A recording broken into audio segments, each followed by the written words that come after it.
শুভ সন্ধ্যা। পরমেশ্বর ভগবানকে স্মরণ করে তার শ্রীচরণে প্রণাম নিবেদন করে আমরা আমাদের আজকে সান্ধ্যকালীন গীতা আলোচনা অনুষ্ঠানে শুভারম্ভ করছি।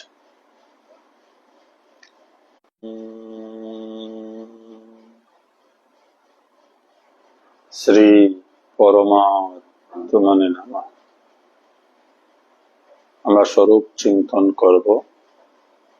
আমি শক্তিশালী আত্মা, আমি শক্তিশালী আত্মা, আমি দেহ নই, মন নই, বুদ্ধি নই, আমি নিত্য শুদ্ধ বুদ্ধ মুক্ত আত্মা, আমি সৎ চিৎ আনন্দময়।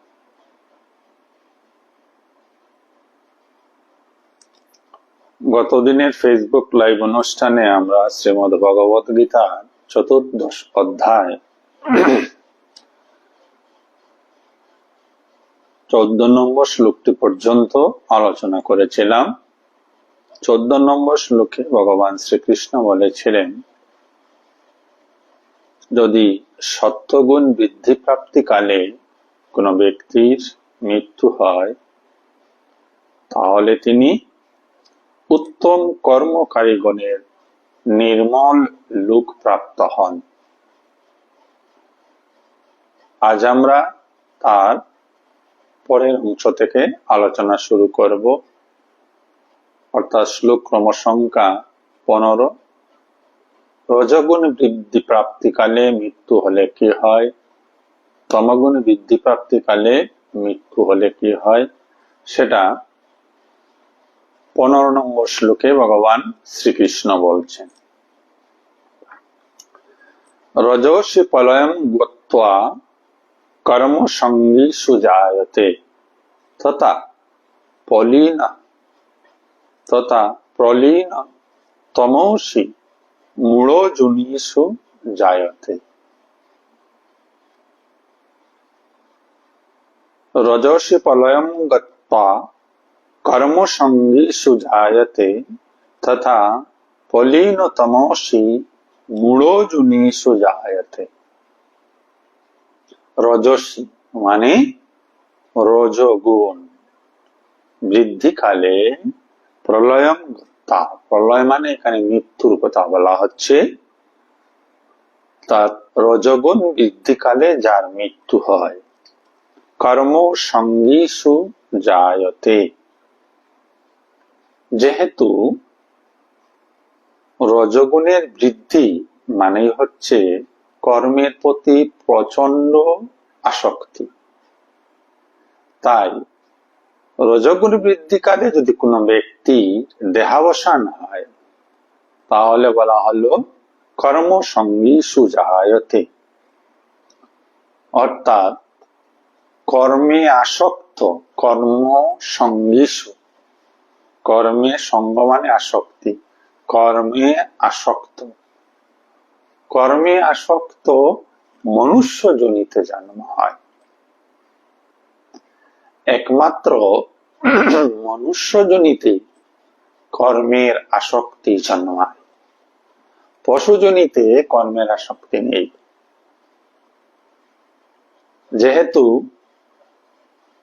মনুষ্য জনিতে কর্ম করার প্রচন্ড আসক্তি মানুষের মধ্যে আসে, তাই মৃত্যুকালে বা মৃত্যুর পূর্বে যাদের মধ্যে রজগুণ বৃদ্ধিপ্রাপ্ত হয়, জেনে রাখতে হবে সেই মানুষেরা কর্মপ্রিয় মানুষ, কর্মে আসক্ত মানুষ।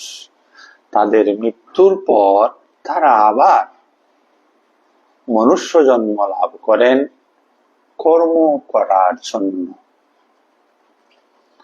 তথা প্রলীন, প্রলীন মানে ওই দেহাবসান, তমসি, তমগুণ বৃদ্ধিকালে যাদের মৃত্যু হয়, তাদের কি হয়, মূঢ়যোনিষু জায়তে, তমগুণ বৃদ্ধিকালে মৃত্যুবরণকারী ব্যক্তি মূঢ় যোনিতে জন্মগ্রহণ করেন। এইবার মূঢ় বলতে আমরা কি বুঝতে চাইতেছি? এখানে মূঢ় অর্থে বলা হচ্ছে মনুষ্য যোনি থেকে নিম্নতর যোনিগুলি, পশু পাখি ইত্যাদি যোনিগুলিতে জন্ম হয়। তো ভগবান স্পষ্ট করে দিলেন যে সত্যগুণ বৃদ্ধিকালে মৃত্যু হলে উচ্চ লোকে গমন হয়, অর্থাৎ মৃত্যু লোক থেকে উচ্চ লোকে জন্মগ্রহণ হয়। রজগুণ বৃদ্ধিকালে মৃত্যু হলে মানুষকে পুনরায় মনুষ্য জন্মই প্রাপ্ত হয়। কর্ম করার প্রবল আকাঙ্ক্ষা আসক্তি তাদের মধ্যে থাকে বলে। এবং যদি তমগুণ বৃদ্ধিকালে কোনো ব্যক্তির মৃত্যু হয়, তাহলে তাকে মনুষ্য নিম্ন যোনিতে পুনরায় জন্মগ্রহণ করতে হয়।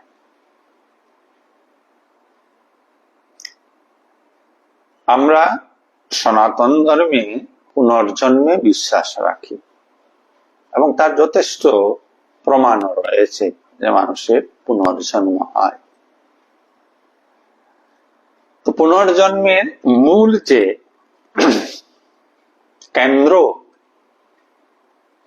কেন্দ্রটা হচ্ছে কর্মফল। কর্মফল অনুসারেই মানুষের পুনর্জন্ম হয়। কেউ ঊর্ধ্বতন জগতে জন্মগ্রহণ করেন, কেউ মনুষ্য লোকে জন্মগ্রহণ করেন, কেউ বা পশু যোনি আদিতে জন্মগ্রহণ করেন। তো নিজের দিকে একবার তাকিয়ে দেখতে হবে যে বর্তমানে কোন গুণ আমার মধ্যে প্রবল হয়ে আছে। গুণ অনুসারেই আমার কর্ম হবে, আবার গুণ অনুসারেই আমার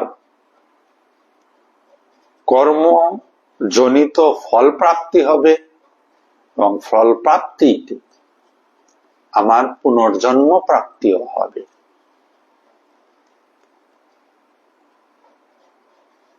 তো যিনি সত্যগুণের অধিকারী, তার কর্ম নির্মল হয়, অর্থাৎ নিষ্কাম কর্ম হয়। যিনি রজগুণের অধিকারী, তার সকাম কর্ম হয় এবং কর্মফলে আসক্তি থাকে, কর্মের প্রতিও প্রচন্ড আসক্তি থাকে। আর যিনি তমগুণী সম্পন্ন ব্যক্তি, তার দ্বারা নিষ্কাম কর্ম হয় না, সকাম কর্ম হয় না। অলসতাই তার জীবনের প্রধান, অলসতাই তার জীবনে প্রধান হয়। তো এইভাবে যখন মানুষের গুণ অনুসারে গুণ বৃদ্ধিকালে তার মৃত্যু হয়, তার পুনর্জন্ম ঠিক সেইভাবেই হয়ে থাকে। সত্যগুণের অধিকারী বা সত্যগুণের বৃদ্ধিকারী বা সত্যগুণ সমন্বিত মানুষের মৃত্যু হলে তিনি ঊর্ধ্ব লোকে জন্মগ্রহণ করেন। রজগুণে বৃদ্ধিকালে যদি কেউ মৃত্যু হয়, তাকে আবার মানুষ জন্ম নিতে হয়। আর যদি তমগুণ বৃদ্ধিকালে কার মৃত্যু হয়, তাহলে তাকে পশু পাখি ইত্যাদি যোনিতে মৃত্যুগ্রহণ করতে হয়। আর যদি কেউ এই জীবনে 3 গুণের অতীত অবস্থায় পৌঁছে যেতে পারেন, তাহলে তার আর পুনর্জন্ম হয় না। আমরা তার পরবর্তী শ্লোক ক্রমসংখ্যা 16 যাচ্ছি। 16 আমরা দেখব ভগবান শ্রীকৃষ্ণ এই সত্য, রজ এবং তম গুণবিশিষ্ট মানুষের কর্মের ফল কি রকম হয়। শ্লোকটি এইরূপ, কর্মণ সুকৃত সাহু, কর্মণ সুকৃত সাহু সাত্বিকম নির্মলম ফলম, রজস তু, রজস তু ফলম দুঃখম, অজ্ঞানম তমস ফলম। দেখে নিন, নিজেকে বিচার করে। ভগবান বলছেন, তুমি যদি শুদ্ধ পবিত্র মনের মানুষ হও, তাহলে তোমার মধ্যে সত্য গুণ বৃদ্ধি পেয়েছে বলে জানবে। সত্য গুণ বৃদ্ধি পেলে সেই মানুষটি তার কর্মের মধ্য দিয়ে শুদ্ধতা, সত্যতা, পবিত্রতা প্রকাশ পায়।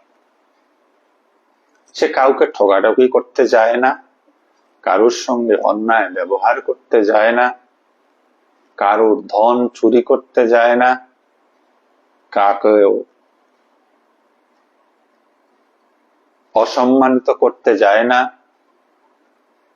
সে তার মতো করে এই পৃথিবীতে বেঁচে থাকে এবং তার প্রতিটি কর্মের মধ্যে পরোক্ষ এবং অপরোক্ষ ভাবে জনকল্যাণ হয়।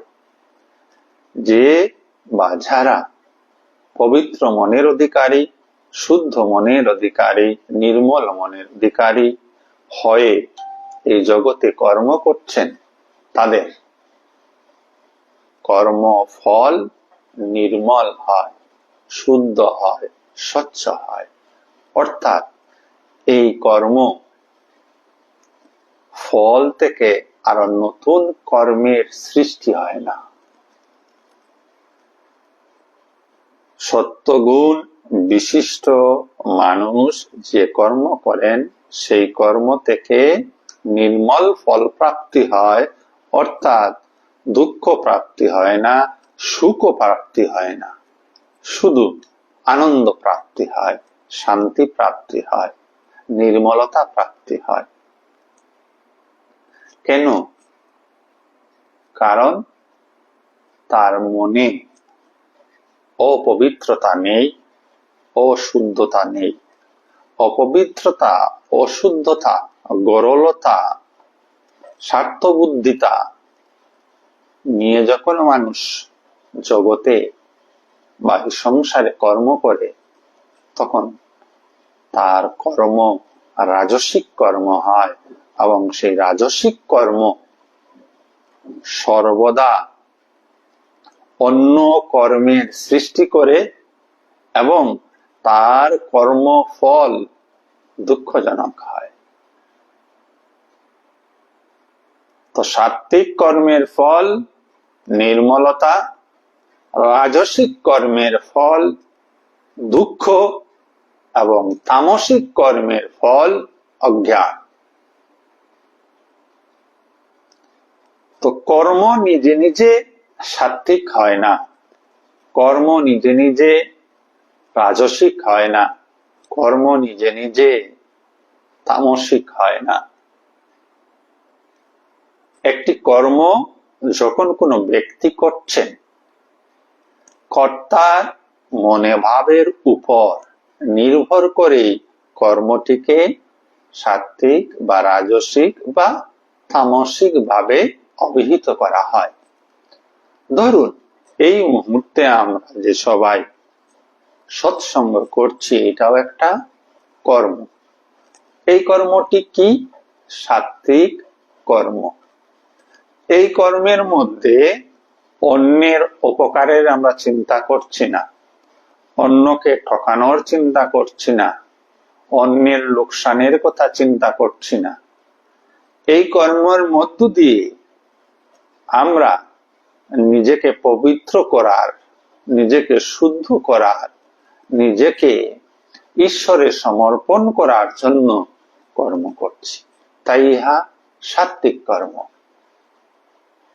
আর এই কর্মটিতে যতজন আমরা এই মুহূর্তে যুক্ত হয়ে আছি, প্রত্যেকেই কর্তা। তাই এই মুহূর্তে আমরা সবাই সাত্ত্বিক কর্তা। সাত্ত্বিক কর্তা সাত্ত্বিক কর্ম করেন, রাজসিক কর্তা রাজসিক কর্ম করেন। এবার রাজসিক কর্তা কে? কোন কর্মটি রাজসিক? যে কর্মটি আমি আমার ব্যক্তিগত স্বার্থ সিদ্ধির জন্য করছি, যে কর্মে ব্যক্তিগত স্বার্থ জড়িত হয়ে থাকে, যে কর্মে কর্মফলের আকাঙ্ক্ষা থাকে, যে কর্মে আমি ষড়রিপুর দ্বারা প্রভাবিত হয়ে করি, সেই কর্মটি রাজসিক কর্ম হয়ে যায়। এইবার আপনি বলতে পারেন যে আমি টাকা পয়সা রোজগার করছি, আমি ঘরে রান্না বাড়া করছি, আমি টিউশন করছি, আমি ছাত্র কলেজে পড়াশোনা করছি, আমার কর্মটি কি হইবে? ওইখানেই বলা হয় মানসিকতাটাকে দেখো, নিজের মনটাকে দেখো। এই যে অর্থ উপার্জন করছো, সেই অর্থ উপার্জন করতে গিয়ে, অর্থ উপার্জন করা পাপ নয়, যত বেশি পারেন অর্থ উপার্জন করুন, কিন্তু অর্থ উপার্জনের শাস্ত্রীয় নিয়ম বিধি মেনে চলতে হবে। মনকে অর্থ সবার চাই, কিন্তু অর্থের প্রতি লোভ থাকতে পারে না, বা অর্থই আমার জীবনে, টাকাই আমার জীবনের সবকিছু, এইরকম আসক্তি যেন টাকার প্রতি না হয়। অন্যকে ঠকিয়ে যেন টাকা রোজগার না করি, পরিশ্রম করে সততার সঙ্গে যেন টাকা উপার্জন করি, এবং ওই অর্থ উপার্জন কালে মনে যেন কখনোই ভাবটা না আসে যে এই টাকা পেলে ওই করব, ওই করলে ওই করব, ওই করলে ওই করব। তাই দেখেন, এখানে কর্মের আসক্তি চলে আসে। আমি এই অর্থ উপার্জন করছি, এই অর্থ পেলে আমি ওই সাইকেল কিনবো, সাইকেল কিনে আমি দুধের ব্যবসা করব, দুধের ব্যবসা করে আমি আরো টাকা রোজগার করবো, আরো টাকা রোজগার করে আমি গরু কিনবো, গরু কিনে আরো গরু বাচ্চা দেবে, আরো টাকা হবে। এইভাবে একটা গল্পের, মানসিক একটা গল্পের জন্য তৈরি না করি। অর্থের প্রয়োজনীয়তা আছে, ভরণ পোষণের প্রয়োজনীয়তা আছে, শিক্ষা দীক্ষা, নিজের ছেলে মেয়েকে শিক্ষা দীক্ষা দিতে হবে, সুস্থ সবল ভাবে থাকতে হবে, তার জন্য অর্থের প্রয়োজন। সেই অর্থ যথাযথ পবিত্রতার সঙ্গে, শুদ্ধতার সঙ্গে উপার্জন করুন। সেই অর্থ তখন রাজসিক অর্থ উপার্জন, তখন রাজসিক কর্ম হবে না। যদি মনটাকে ওইখানে অন্যভাবে, অন্যকে ঠকিয়ে পয়সা উপার্জন করব, অন্যের ক্ষতি করে টাকা উপার্জন করব, লোভে পড়ে টাকা উপার্জন করব, অহংকারে পড়ে টাকা উপার্জন করব, তাহলে কিন্তু সেই কর্মটা, উপার্জিত টাকা কর্মটা রাজসিক হয়ে পড়বে। আর এই রাজসিক মনোভাব নিয়ে যদি কোনো ব্যক্তি অর্থ উপার্জন করেন, তবে সে অর্থ তাকে সুখ দেবে না, দুঃখ দেবে। তাই জগতে বা আপনার আশেপাশে চতুর্দিকে তাকিয়ে দেখুন, নিজেকেও দেখুন, সঙ্গে সঙ্গে আশেপাশে তাকিয়ে দেখুন। টাকা সবার চাই, কিন্তু টাকা উপার্জনের মাধ্যম, টাকা উপার্জনের ভাবনা সবারই কিন্তু ভুল হয়ে আছে। তাই আর্থিকভাবে সম্পন্ন হওয়ার পরও মানুষ সুখী নয়, সে দুঃখ অনুভব করছে। সবারই চিন্তা, আমার চাইতে আমার পাশের বাড়ির লোকটার টাকা বেশি, তার চাইতে আমার বেশি টাকা উপার্জন করতে হবে, তার চাইতে আমার বড় বিল্ডিং তৈরি করতে হবে, তার চাইতে আমার বড় গাড়ি তৈরি করতে হবে, তার চাইতে আমার বড় বিজনেস তৈরি করতে হবে, তার ছেলের চাইতে আমার বড় ছেলেকে ভালো শিক্ষা দিতে হবে। এই যে প্রতিযোগিতামূলক ভাবনা, এই যে প্রতিযোগিতামূলক চিন্তা, ইহা কি? অহংকারের প্রকাশ। ষড়রিপুর একটি রিপু মত, অহংকার।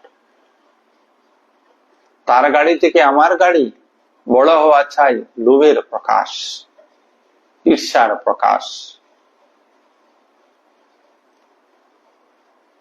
গাড়ি কানা আছে, তাতে যদি কেউ কিছু একটা দাগ দিয়ে দিল, তোমরা রেগে চটে যাই, আসক্তির প্রকাশ। তো সর্বদা স্মরণ রাখতে হবে নিজেকে, নিজে কর্মগুলিকে করার আগে বিচার করে নিতে হবে।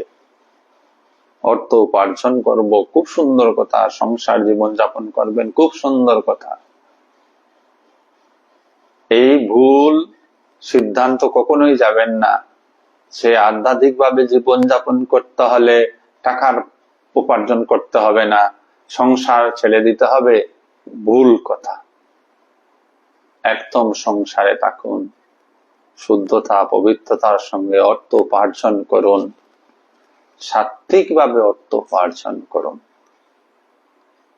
সাত্ত্বিকভাবে উপার্জিত অর্থ আপনাকে আনন্দ দেবে, জগতের কল্যাণ হবে।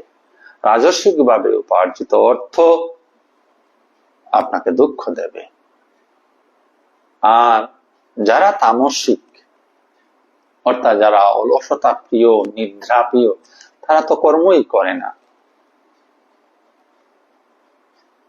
সে কর্মই করতে জানে না, সে শুয়ে থাকতে জানে, অলস ভাবে বসে থাকতে জানে, আর নিজে নিজে মনে মনে অনেক কিছু গল্প তৈরি করতে থাকে, কোনো চেষ্টাই করে না, তার কাছে কোনো লক্ষ্যই নেই। তার কাছে কোনো লক্ষ্য নেই যে কি করবে। একটা তামসিক মানুষ জানে না আগামীকাল উঠে সে কি করবে। এই তামসিক ভাবাপন্ন মানুষের দ্বারা কৃতকর্ম ফল হচ্ছে অজ্ঞানতা। অজ্ঞানতা মানে মূঢ়তা, মূঢ়তা মানে বিবেক বুদ্ধিহীন অবস্থা। তাই গীতা বা ভাগবত যখন আমরা পড়ি বা আলোচনা করি বা শুনি, তখন তার থেকে যে জ্ঞান আমরা অর্জন করি, সেই জ্ঞান দিয়ে অন্যকে কিন্তু বিচার করা উচিত নয়, একমাত্র নিজেকে বিচার করা। সমস্ত বেদ বেদান্ত প্রতিটা মানুষের কাছে আয়না স্বরূপ। বেদ বেদান্তের আয়নায় নিজেকে দেখা, নিজের মনের অবস্থাগুলিকে দেখা, ওই আয়না নিয়ে অন্যের সামনে চলে না যাওয়া, অন্যের মনের অবস্থা জানার চেষ্টা না করা। যদি আমরা করি, তাহলে আমরা কিন্তু আধ্যাত্মিকতার মূল কেন্দ্র থেকে সরে যাচ্ছি। ওইখানে আমাদের রিপু প্রবল হয়ে যায়। তাই আধ্যাত্মিকতার আয়নায় নিজের মনটাকে দেখুন, নিজের মনে কোন গুণ কতটুকু প্রবল হয়ে আছে। আপনি কি অলস, আপনি কি নিদ্রা প্রিয়, আপনি কি অর্থ উপার্জনের সময় ন্যায় অন্যায় বিচার করছেন না, ঠকাঠকি করছেন না, নিজের প্রয়োজনীয় অর্থ শুদ্ধতার সঙ্গে পবিত্রতার সঙ্গে অন্যের ক্ষতি না করে উপার্জন করছেন, সেই বিষয়গুলো দেখুন। যেমন যেমন আপনার মনের অবস্থা, সেই অবস্থা থেকে উন্নতর অবস্থায় যাওয়ার চেষ্টা করতে হবে। যদি ধরুন আমার কথা আমি বলছি উদাহরণের জন্য, যদি ধরুন আমি অলস প্রকৃতির মানুষ, তাহলে আমাকে প্রথম চেষ্টা আমাকে করতে হবে। অলস প্রকৃতি মানে আমি তমগুণের অধিকারী হয়ে আছি, আমাকে তমগুণ থেকে রজগুণে যেতে হবে। এবার রজগুণে যেতে গেলে আমাকে কর্মপ্রবণ হতে হবে, কাজ করতে হবে, পরিশ্রম করতে হবে। এই পরিশ্রম করতে গিয়ে বা পরিশ্রম করার জন্য নিজের মধ্যে উদ্যমতার প্রয়োজন, সেই উদ্যমতাকে নিয়ে আসতে হবে। এটাই ট্রান্সফরমেশন। অর্থাৎ আমি তমগুণ থেকে রজগুণে উন্নত হলাম। রজগুণে যখন আমি এসছি, আমি বিভিন্ন কর্মে লিপ্ত হয়েছি, বিশেষ করে আমরা সবাই রজগুণী সম্পন্ন। সবাই কর্মে লিপ্ত, কর্মের প্রতি আসক্ত হয়ে আছি, কর্মফলের আকাঙ্ক্ষা করছি। আমি অমুককে 10 টাকা দেব, তো ও আমাকে শ্রদ্ধা করবে, ও আমাকে অন্তত থ্যাংক ইউ বলবে, ধন্যবাদ বলা চাই। না হলে আমরা কাউকে দান দক্ষিণা করি না, কাউকে সাহায্য করি না। সাহায্য যদি করি, তা আবার সময় সুযোগ পেলে তাকে স্মরণ করিয়েও দেই, তোমাকে অমুক তারিখ অমুক দিন সাহায্য করেছি, আজ আমার সামনে বড় বড় কথা বলছো। এগুলি রাজস্বিক প্রবৃত্তি সম্পন্ন লোক। আরো দেখবেন মন্দির, গির্জা, মসজিদে লোক দান করে নিজের নাম লিখে আসে, যে ওয়াল আমি দান করিলাম, বা ওই আরো অনেক কিছু থাকে, এগুলি আমি দান করিলাম অমুকের উদ্দেশ্যে, তমুকের উৎসর্গে, এই সেই। এইগুলা রজগুণী স্বভাব। যদি আমার মন এই জায়গায় আটকে আছে, যদি আমি কাউকে সাহায্য করে আমি বলতে পারি না, যদি কেউ আমাকে কটু কথা বলেছে তাকেও আমি বলতে পারি না, যদি আমি অর্থ উপার্জনে ন্যায় অন্যায় বিচার করছি না, ভালো মন্দের বিচার করছি না, তাহলে জানতে হবে আমি রজগুণ, এবং আমার মধ্যে এই রজগুণটাকে প্রশমিত করে আমাকে সাত্ত্বিক গুণে উন্নত হতে হবে। সাত্ত্বিক গুণ মানে কি? আমি কারো ক্ষতি করব না, আমার কর্মের মধ্য দিয়ে অন্যের উপকার যেন হয়, পরোক্ষ বা অপরোক্ষ উপকার হবে। ধরুন একটা সাত্ত্বিক কর্মের উদাহরণ দিচ্ছি। সবাই এক জায়গায় জমায়েত হয়েছে, সবাই কথা বলছে, আপনি কথা বলছেন না, সবাই যে যার যেমন করে কথা বলে চলছে। কি হচ্ছে ওইখানে? যে কোনো একটা মিটিংই বলুন, মিটিং এর বিষয়বস্তু ছেড়ে মানুষ নিজ নিজ গল্পে ব্যস্ত হয়ে আছে। বিশেষ করে বিয়ে বাড়িতে গেলে দেখবেন হুলস্থুল চলছে, অপ্রয়োজনীয় কথাবার্তায় সবাই মত্ত হয়ে আছে। তাছাড়াও দেখবেন বিয়ে বাড়িতে গেছে, যতটুকু খেতে পারবে না ততটুকু থালায় নিয়ে নিচ্ছে, খাওয়ার অপচয় করছে, লোভ সংবরণ করতে পারছে না। দেখবেন এগুলি দেখা যায় সচরাচর। কেন? রাজস্বিক গুণের লক্ষণ। আপনি ওইখানে নিজের পরিচয় নিজের কাছে দিতে পারেন, যে কেন হয়তো কথা বলতে যাব, অপ্রয়োজনীয় চিৎকার করতে থাকবো, নম্বর 1। নাম্বার 2, কেন আমি নিমন্ত্রিত হয়ে গিয়েছি, গৃহকর্তা আমাকে নিমন্ত্রণ করেছে, অপ্রয়োজনীয় ভাবে কেন খাদ্য সামগ্রী আমি আমার থালায় নিয়ে নেব? আমার যতটুকু প্রয়োজন ততটুকু নেব, খাদ্যের জন্য অপচয় না করি। সাত্ত্বিক কর্ম। কারণ কেন সাত্বিক কর্ম বললাম? ও খাওয়ার প্রতি আপনার লোভ নেই, নাম্বার 1। নাম্বার 2, আপনার বিবেক পূর্ণ মাত্রায় সচেতন হয়ে আছে।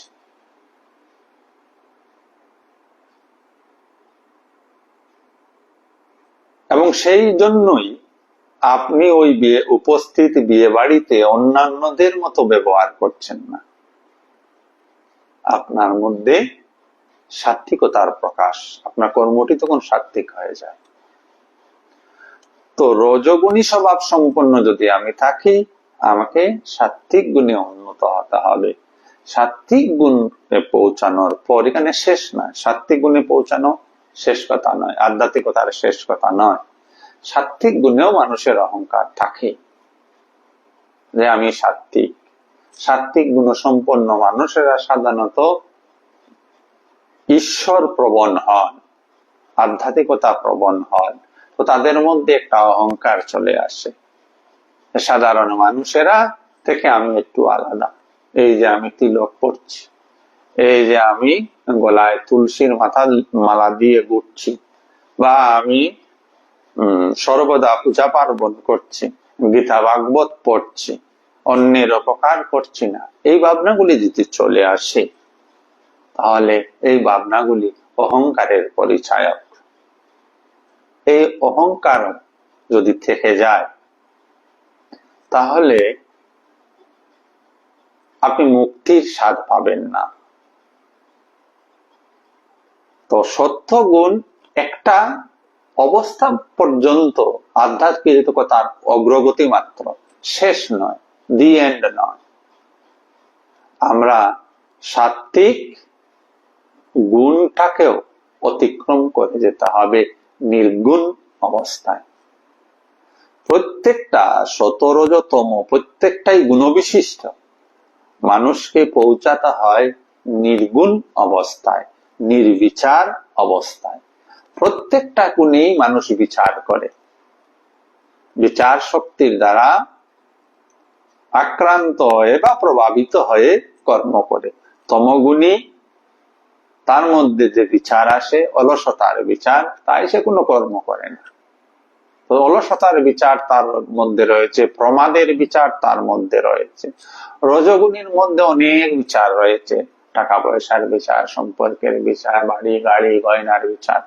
সত্যগুণী মানুষেরও বিচার রয়েছে, যে আমি পূজা করব, এসে করব, ওই করব, সই করব, বিচার রয়েছে।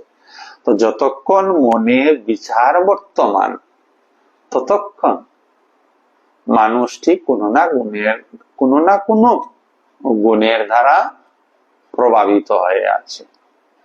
তো সমস্ত বিচারের যখন নির্মূল হয়ে যাবে, মন যখন নির্বিচার হয়ে যাবে, বিচার শূন্য হয়ে যাবে, তখনই প্রকৃত আনন্দ, প্রকৃত মুক্তি, প্রকৃত শান্তি লাভ হয়, যেটাকে আমাদের আধ্যাত্মিক ভাষায় বলা হয় যে উনার ঈশ্বর প্রাপ্তি হয়েছে, আত্মজ্ঞান হয়েছে, মুক্তি লাভ হয়েছে, আত্ম সাক্ষাৎকার হয়েছে। ওই জায়গায় আমাদেরকে পৌঁছাতে হয়, প্রত্যেকটা মানুষকে। ওই জায়গায় যিনি পৌঁছান, তখন সেই ব্যক্তিকে আর পুনর্জন্ম, সেই ব্যক্তির আর পুনর্জন্ম হয় না। অন্যথায় যে যে গুণবিশিষ্ট হয়ে মৃত্যুবরণ করবে, সে সেই গুণবিশিষ্ট জায়গায় পুনরায় তার জন্ম হবে। জায়গা বলতে জুনি, এখানে জুনিতে তার পুনরায় জন্ম হবে। তো আগেও বলেছিলাম, আবারও বলছি, যে কোন কর্ম রাজসিক, সাত্বিক বা তামসিক হয় না। কর্ম কর্তার উপর নির্ভর করে কর্মটি রাজসিক না তামসিক। একই কর্ম একজনের কাছে রাজসিক, সেই একই কর্ম অন্যজনের কাছে সাত্বিক কর্ম। একই কর্ম অন্যজনের কাছে তামসিক কর্ম। ব্যক্তির মনের উপর নির্ভর করে, মনের অবস্থার উপর নির্ভর করে কর্মটি কি। ওই যে ভাত খাওয়ার কথাটা বললাম, নিমন্ত্রণ বাড়িতে একজন সাত্বিক মানুষও ভাত খাচ্ছে ওই নিমন্ত্রণ বাড়িতে, একজন রাজস্বিক মানুষও খাচ্ছে, একজন তামসিক মানুষও খাচ্ছে। তামসিক মানুষটা যখন ভাত খাচ্ছে তার জ্ঞান বুদ্ধি নেই কি খাবে কি না খাবে, যা ইচ্ছা তা খেয়ে ফেলছে। কোনটা তার শরীরের পক্ষে উপকারী, কোনটা তার শরীরের পক্ষে উপকারী সে বিচার করার ক্ষমতাও তার নেই। ধরুন তার সুগার, সে মিষ্টি খেয়ে চলছে, এই হচ্ছে তামসিক। এছাড়া সাধারণত মূল প্রকৃতির হয়, অজ্ঞ প্রকৃতির হয়।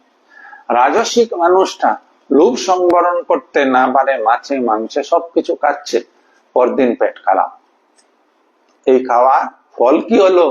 দুঃখ, পেট খারাপ, অসুখ, পেটের অসুখ হলো।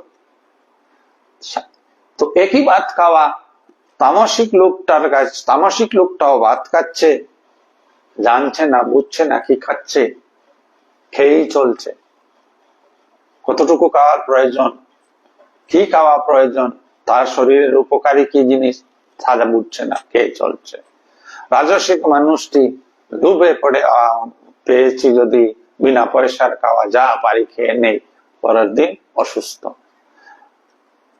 তার ওইখানে সাত্বিক মানুষটিও খাচ্ছে, পরিমিত পরিমাণে খাচ্ছে, যা তার পেটে সয় তা খাচ্ছে, খাদ্য নষ্ট করছে না। তো একই ভাত খাওয়া কর্ম ব্যক্তির মনের উপর নির্ভর করে রাজসিক, তামসিক বা সাত্বিক হয়। তো আমরা চেষ্টা করব আমাদের প্রতিটি কর্মকে যেন আমরা সাত্বিক করতে পারি।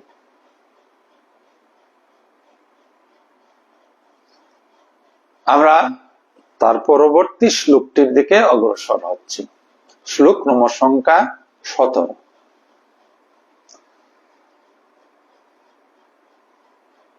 সত্তাৎ সঞ্চায়তে জ্ঞানম রজস লোভ এবচ প্রমাদ মোহ তমস ভবতি অজ্ঞানম এব।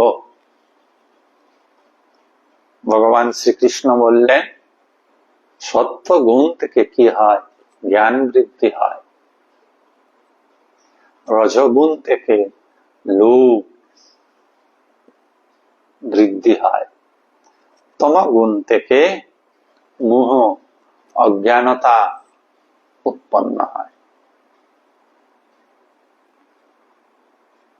তো বারংবার বলছি এই জন্যই যে আমাদের প্রত্যেককে নিজেকে নিজে বিচার করতে হবে।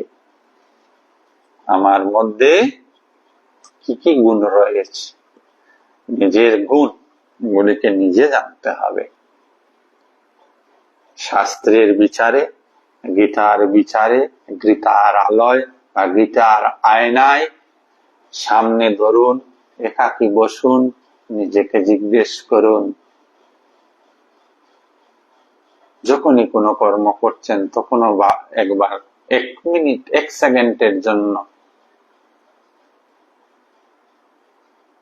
থমকে গিয়ে জিজ্ঞেস করুন নিজেকে, আমি কেন এই কর্মটি করছি, কেন এই কাজটি করছি।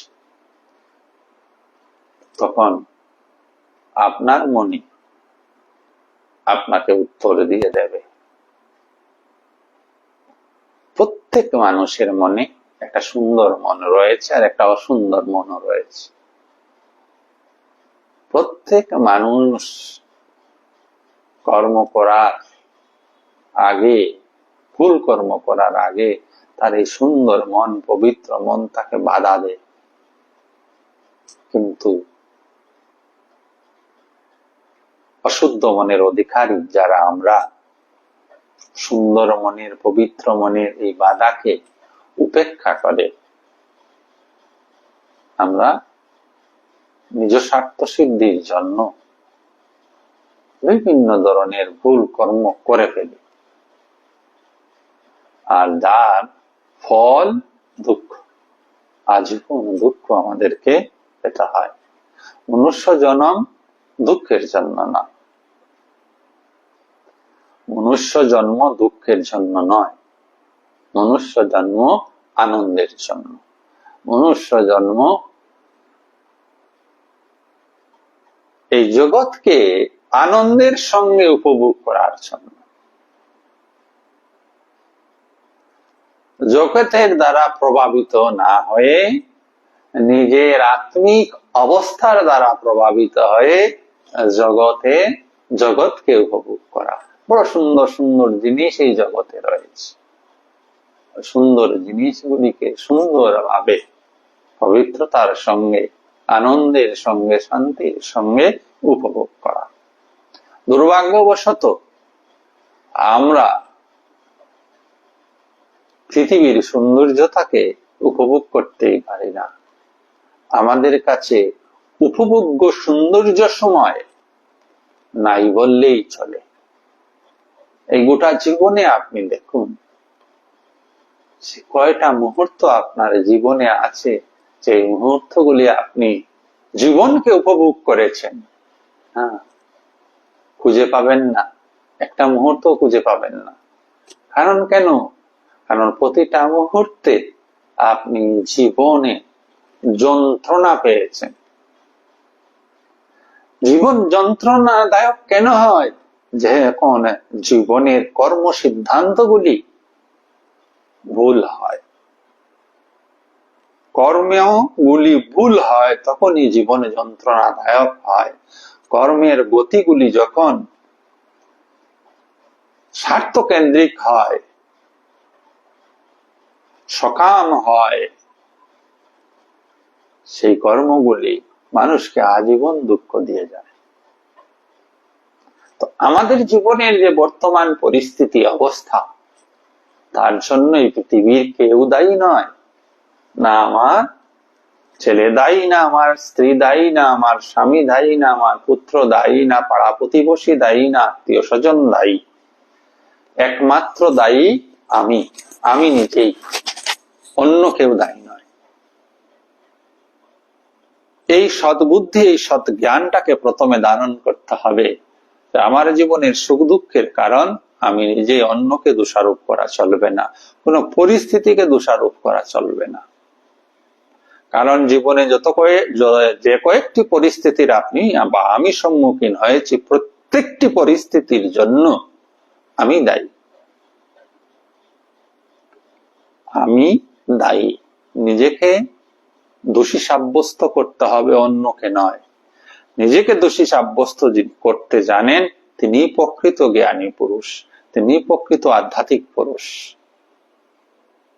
বক ধার্মিক গুলি, মূর্খগুলি, তথাকথিত সাধু, তথাকথিত সাধক, তথাকথিত ভক্ত নিজের দোষ কখনো স্বীকার করে না। পৃথিবীতে সবচেয়ে বড় হচ্ছে নিজের দোষ নিজে স্বীকার করা, সাহসিকতার কাজ। যাই হোক, 17 নম্বর শ্লোকে এসে ভগবান বলেছিলেন, যদি আপনি সাত্ত্বিক ভাবে জীবন যাপন করেন তাহলে আপনি জ্ঞান অর্জন করছেন।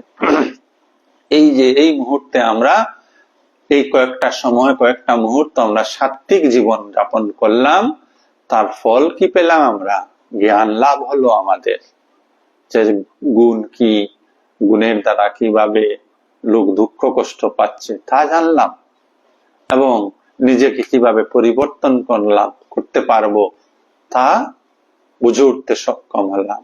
অর্থাৎ সাত্ত্বিক কর্ম সর্বদা জ্ঞান বৃদ্ধিকারী, রাজসিক কর্ম লোভ বৃদ্ধিকারী, তামসিক কর্ম অজ্ঞানতা বৃদ্ধিকারী। আমরা আজকের আলোচনা এখানেই সমাপ্ত করব। যারা যারা আজকের এই আলোচনায় যুক্ত হয়েছেন তাদের সকলে অন্তরস্থ আত্মাকে আমার প্রণাম নিবেদন করছি। শুভরাত্রি। সবাই ভালো থাকুন, সুস্থ থাকুন, আনন্দে থাকুন। শুভরাত্রি।